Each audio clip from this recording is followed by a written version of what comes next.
Hello everyone.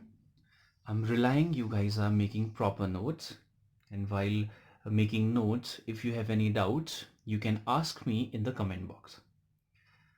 It's time to continue our exercise 2.1, and we discussed how we can transpose things. Now we know the rules of how we can transpose a constant, a variable from one side to another. What it is, 6 is equals to z plus 2. You guys will not perplex if I write this question like this. क्यों भाई, ऐसा क्यों? Because last session we discussed कि left hand side और right hand side अगर मैं directly ऐसे interchange करता हूँ तो इनका कोई इफेक्ट नहीं होता है. क्यों नहीं होता? इक्वल टू के इस साइड पे यानी कि राइट हैंड साइड पे और इक्वल टू के इस साइड पे जो कि लेफ्ट हैंड साइड पे जो टर्म थे वो वैसे के वैसे ही हैं. बस अपनी अपनी साइड चेंज कर. z प्लस टू था इक्वल टू के एक कॉर्नर पे, तो इक्वल टू के एक कॉर्नर पे z प्लस टू ही है. इक्वल टू के एक कॉर्नर पे 6 था तो इक्वल टू के एक कॉर्नर पे 6 है. रिमेंबर दिस, कई बच्चों को इसमें कंफ्यूजन होता है. z plus two is equal to 6. Now we know how we can transpose. ठीक है, कैसे करते हैं? अगर तुम्हें याद हो कुछ रूल्स थे. कौन से रूल्स थे? प्लस वाली चीज़ इस साइड जाके क्या होती है? नेगेटिव हो जाती है. नेगेटिव वाले टर्म इस साइड जाके क्या हो जाते हैं? प्लस हो जाते हैं. इनटू वाला टर्म इस साइड जाके क्या हो जाता है? डिवाइड हो जाता है. और डिवाइड वाला टर्म इस साइड जाके क्या हो जाता है? मल्टीप्लाई हो जाता है. This is the only condition. Now we have z plus two is equal to 6. While I'm transposing plus 2 from this side to this side, what will happen? Z is equals to 6 minus 2. क्यों भाई? क्योंकि plus two था, transpose होगा तो वो minus two में convert हो जाएगा. ये बेसिक रूल था. लास्ट टाइम शायद हमने ये क्वेश्चन भी किया हुआ था. तो z is equal to 6 minus 2 is 4 is the answer. ठीक है, अब next question. Question number 5. 6x equal to 12. कोई सिंबल नहीं है, देयर इज ऑलवेज मल्टीप्लीकेशन. ठीक है, अगर ये मल्टीप्लाई है बीच में, रिमेंबर दिस. हाँ, अगर कोई सिंबल नहीं होता यहाँ पे क्या होता है? मल्टीप्लीकेशन होता है. नाउ नाउ 6 इंटू एक्स है. हमने एक रूल पढ़ा था ये how we can find the values. ये रूल क्या पढ़ा था हमने कि हमें जब भी x की वैल्यू या फिर कि किसी अननोन वेरिएबल की वैल्यू फाइंड करनी होती है तो हमारे अकॉर्डिंग क्या करना है हमें कि उस वेरिएबल को एक साइड पे रखना है और बाकी सारे टर्म्स को शिफ्ट करते हुए दूसरी साइड पे रखना है. ठीक है, इससे हमारी वैल्यू आ जाएगी. ठीक है, अब वो कैसे करते हैं? वो ट्रांसपोजिंग के रूल हमें मालूम है. ठीक है, अब ये मल्टीप्लाई एक्स है तो क्या होगा? एक्स इज इक्वल टू क्या होगा? ये कहाँ चले जाएगा? डिवाइड में 12/6. मल्टीप्लाई वाला डिवाइड में. या फिर हमने कल ऐसे भी देखा था कि न्यूमरेटर वाला मल्टीप्लीकेशन में अगर है तो इक्वल टू के पार अगर चले जाता है तो वो क्या हो जाता है? डिवाइड में चले जाता है, डिनोमिनेटर में चले जाता है. ठीक है, अब ये किसी को लग रहा होगा कि ये इतनी छोटी चीज़ बार बार समझा रहा हूँ. वो इसलिए क्योंकि कई बच्चों को ये समझ में नहीं आता, और अभी समझ में नहीं आएगा तो आगे की क्लास में बिल्कुल नहीं आने वाला है. ठीक है, चलो अब देखो थोड़े से ऐसे ये क्वाइगमायर टाइप के क्वेश्चन. ठीक है, तो कंफ्यूजिंग वाले क्वेश्चन होते हैं, बहुत सारे टर्म ऐसे मिक्स कर दिए हैं. ठीक है, अब देखो क्या, ये केवल 8th के इनिशियल क्लासेस के लिए टफ हैं, बाकी तो बहुत ही ईजी क्वेश्चन है. बाद बाद में तुम्हें लगेगा ये तो कितने आसान से क्वेश्चन है. ठीक है, देखो इधर 3/7 प्लस एक्स इक्वल टू कितना है? 17/7. क्या करना है? रूल क्या था? रूल ये था हमें वैल्यू निकालनी है x की. We have to find the value of x. For this what we are going to do is, इसको हमें क्या करना है? यहाँ पे अकेले करना है. ठीक है, वो कैसे होगा? देखो यहाँ पे क्या है? 3/7 है. अब 3/7 को यहाँ शिफ्ट करना पड़ेगा. और कई लोगों को ये भी नहीं मालूम होता है ये प्लस का सिंबल इस 3/7 का नहीं है. रिमेंबर दिस, ये प्लस का सिंबल इसका सिंबल है. ठीक है, इसका x का सिंबल है. अब इसका सिंबल कौन सा है फिर? इस जब कभी भी इस सिचुएशन में सिंबल कोई नहीं होगा तो यहाँ पे क्या होगा? प्लस होगा. Remember this. ठीक है, तो ये क्या है? +3/7. ये क्या है? Plus x. फिर क्या है? Is equal to 17/7. अब क्या करना है? x को अकेला करना है. कैसे होगा? जब ये 3/7 इस साइड जाएगा. अब वो इस साइड कैसे भेजेंगे हम? ट्रांसपोजिंग का रूल क्या है? ये प्लस था, कभी भी इक्वल टू अपनी एक साइड से दूसरी साइड में अगर हम इस 3/7 को शिफ्ट करने वाले हैं तो ये प्लस इधर जाके क्या हो जाएगा? माइनस में कन्वर्ट हो जाएगा. तो ये हो गया 17/7 minus 3/7. Now we know how we can solve this question.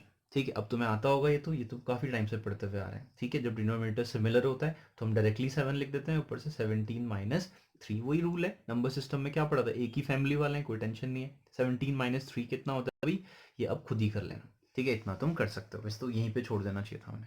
ठीक है, now we have question number 7। It is also very simple question. 2x/3 = 18 है। क्या करना है, x की वैल्यू फाइंड करनी है। कैसे फाइंड करनी है, x को अकेला करना है। कैसे करेंगे, ट्रांसपोज के कुछ रूल होते हैं, वो क्या होते हैं देखो। अभी न्यूमरेटर डिनोमिनेटर में 3 है, या फिर x के साथ ही डिवाइड में है, तो यहाँ जाके क्या होगा, मल्टीप्लाई होगा। Remember this. तो ये क्या हो गया, 2x = 18 इंटू, 18 था तो 18 है, 2x था तो 2x लिखा हुआ है, 3 था डिनोमिनेटर में, इसको हमने इक्वल टू के इस साइड भेजा तो ये डिनोमिनेटर से न्यूमरेटर में जाएगा, या फिर डिवाइड में था तो ये मल्टीप्लाई में जाएगा। बात खत्म हो गई। ये क्या हो गया, 18 इंटू 3, 18 3 से 54, क्लियर है। अब 2 इंटू एक्स है, तो अभी चलो ऐसा ही लिख देते हैं, 2 इंटू एक्स। एक्स और 2 कौन से ऑपरेटर के साथ है, कोई यहाँ पे कुछ नहीं है। इस सिचुएशन में तो क्या होता है, मल्टीप्लाई होता है, हमने पहले भी किया हुआ है, इस सिचुएशन में भी था। ठीक है, अब क्या होगा, ये 2 जो है मल्टीप्लाई वाला, वो कहाँ जाएगा, डिनोमिनेटर में। न्यूमरेटर वाला डिनोमिनेटर में, डिनोमिनेटर वाला न्यूमरेटर में। मल्टीप्लाई वाला कहाँ पे, डिवाइड में, तुम ये भी कह सकते हो। ठीक है, तो ओवरऑल क्या हो गया ये, ओवरऑल क्या हुआ ये, x इज इक्वल टू कितना हो गया, 54 डिवाइडेड बाय 2। ये कहाँ जाएगा, डिवाइड में, बस हो गया। अब इसके आगे का काम तुम खुद कर सकते हो। चलो अभी क्वेश्चन नंबर 8 में आते हैं।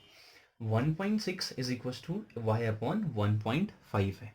क्या करना है, अब देखो फिर से कंफ्यूज होने की कोई ज़रूरत नहीं है। Left right hand side and left hand side, दोनों साइड्स को तुम डायरेक्टली इंटरचेंज कर सकते हो, ताकि कोई कंफ्यूजन ना रहे कि ये क्या हो रहा है। दोनों चीज़ें एक ही हैं, मैंने पहले से ही समझाते हुए आ रहा हूँ।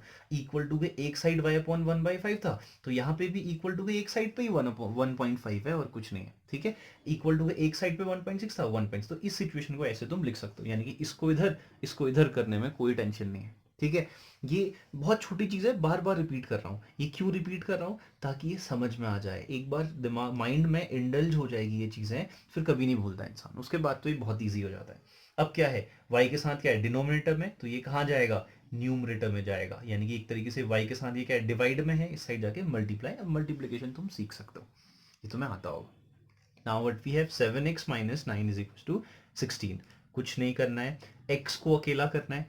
कैसे करेंगे, बाकी सारी चीज़ों को दूसरी साइड में ट्रांसपोज करके। कैसे होगा, 7x था तो 7x रहेगा, +9 सॉरी -9 है, तो ये कहाँ जाएगा, इस साइड पे, तो ये क्या हो जाएगा, +9 हो जाएगा। तो इक्वल टू था, देखो ये -9 तो शिफ्ट हो गया, तो कुछ नहीं बचा यहाँ पे, तो ये इक्वल टू था तो इक्वल टू है, 16 था 16 है, -9 यहाँ पे शिफ्ट होके +9 हो गया। ठीक है, 16 + 9 क्या होता है, 16 + 9, 16 + 9 इज 25, ऐसा ही तो होता है। 7x इक्वल टू कितना हो गया, 25। नाउ अब ये मल्टीप्लिकेशन में है, तो ये कहाँ, एक तरीके से x के साथ मल्टीप्लिकेशन में है तो डिवाइड में जाएगा, या फिर न्यूमरेटर में है तो डिनोमिनेटर में जाएगा। इस चीज़ का ध्यान रखना, x इक्वल टू कहाँ जाएगा, ये नीचे, यानी 25/7 डिनोमिनेटर में। This is it, this is the solution. अगर तुम्हें सॉल्व करना है तो डेसिमल में आंसर आएगा, तो इतना काम हो गया। चलो अब आते हैं क्वेश्चन नंबर 12 में, जो कि एक्सरसाइज का लास्ट क्वेश्चन है। x/3 + 1 is equal to 7/15। फिर से वही काम, क्या है, वैल्यू ऑफ x फाइंड करना है। How we are going to find this, we are transposing everything except variable. ठीक है, वेरिएबल को अकेला करना है, तो इसके लिए जितने बाकी टर्म्स हैं उन सबको हम दूसरी साइड डालने वाले हैं, बट विथ सम रूल्स। कैसे रूल्स, पहले हम +1 को शिफ्ट करेंगे, तो x/3 ठीक है, ये +1 था, ये शिफ्ट होने वाला है, तो ये +1 इधर जाके -1 कन्वर्ट होगा। इक्वल टू था तो इक्वल टू है, 7/15, ये क्या हो जाएगा, +1 इधर से जाके -1। This is it, is equal to, now what we are going to do is taking LCM. ये तुम्हें आता होगा कि क्या, इसके डिवाइड में 1 लिखते हैं, ऐसे कुछ करते हैं, ये पहले सीखा हुआ है तुमने। ठीक है, उसके बाद क्या करते हैं, एलसीएम लेते हैं 1 और 15 में, तो 15 इज द एलसीएम। ये 1 7 1 जो 7 माइनस 15 1 सॉरी 1 15 जो 15। अगर नहीं आता है तो तुम क्या करना, इसको थोड़ी सी बहुत प्रैक्टिस कर लेना इन क्वेश्चंस की कर। ठीक है, अगर फिर भी नहीं आएगा तो इसकी एक अलग सी क्लास कर लेंगे। ठीक है, अब बात करते हैं 7 minus 15। What will be 7 minus 15, which is 8/15।